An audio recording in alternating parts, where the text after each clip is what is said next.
Assalamualaikum warahmatullahi wabarakatuh.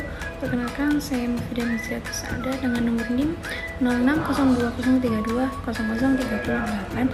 Di sini saya mahasiswa dari semester 4 yang akan membuat video mengenai peran tugas dan tanggung jawab dari auditor eksternal untuk memenuhi tugas dari mata kuliah auditing pendidikan dengan dosen pengampu Bapak Salim.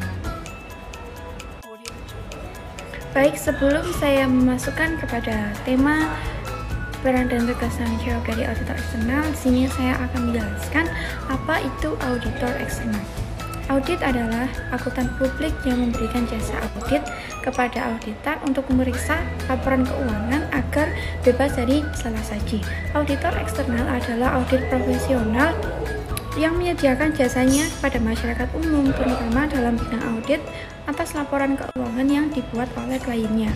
Pengguna dari informasi keuangan perusahaan seperti investor, agen pemerintah, dan umum bergantung pada auditor eksternal untuk menghasilkan informasi yang tidak biasa dan independen.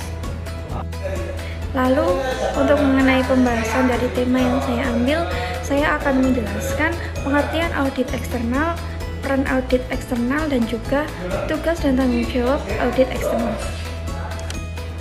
Di sini ada pengertian dari audit eksternal menurut Messier, yaitu Certified Accounting Public Firms.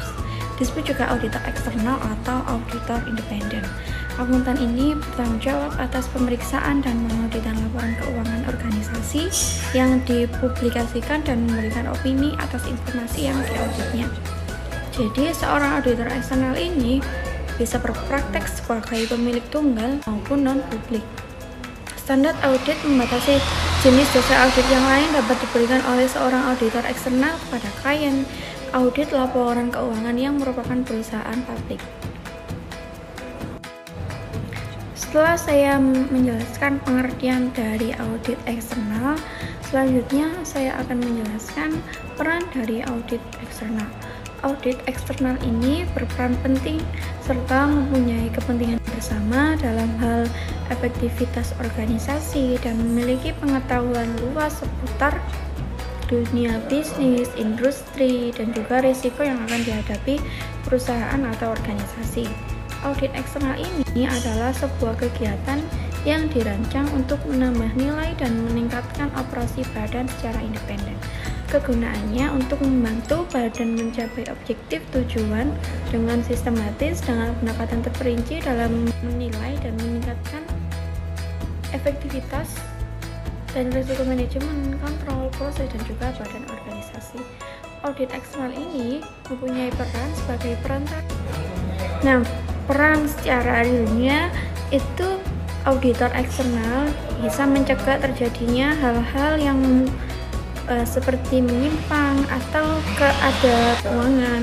Nah, auditor internal dan auditor eksternal ini saling berhubungan dan juga adanya kerjasama yang baik untuk mencegah terjadinya penyimpangan. Nah, kalau terjadi penyimpangan, segera diambil solusinya agar laporan keuangan ini tidak mengikuti ketetapan yang telah ditentukan dan juga dapat segera diperbaiki untuk mencegah terjadinya kecurangan yang berujung.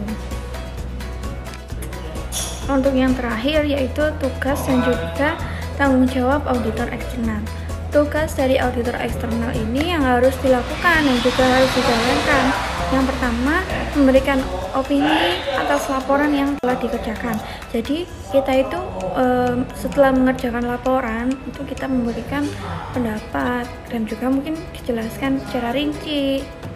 Dan juga yang kedua yaitu review dilakukan secara tahunan, yaitu setiap tahun kita harus mereview dari apa yang kita laporkan. Yang ketiga, melakukan penilaian apakah sudah sesuai dengan prinsip yang berlaku menurut PSAK dan juga SAK. Dan yang terakhir, audit eksternal ini harus bertanggung jawab kepada pemegang saham dan berkewajiban kepada perusahaan untuk melakukan kerja profesional dalam melakukan audit.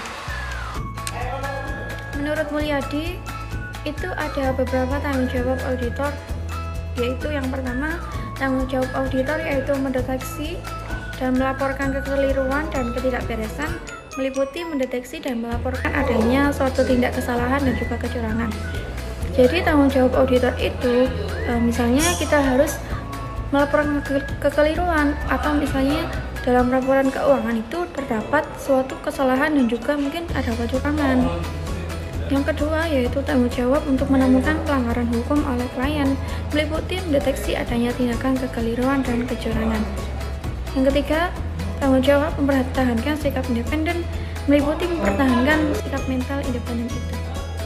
Dan yang terakhir yaitu tanggung jawab untuk memberikan pertimbangan atas kemampuan entitas dalam mempertahankan kelangsungan hidupnya, meliputi mengingat adanya suatu tindak kesalahan dan juga kecurangan. Jadi tanggung jawab auditor itu misalnya kita harus melaporkan kekeliruan, atau misalnya dalam laporan keuangan itu terdapat suatu kesalahan dan juga mungkin ada sikap mental independen itu. Dan yang terakhir yaitu tanggung jawab untuk memberikan pertimbangan atas kemampuan entitas dalam mempertahankan kelangsungan hidupnya, meliputi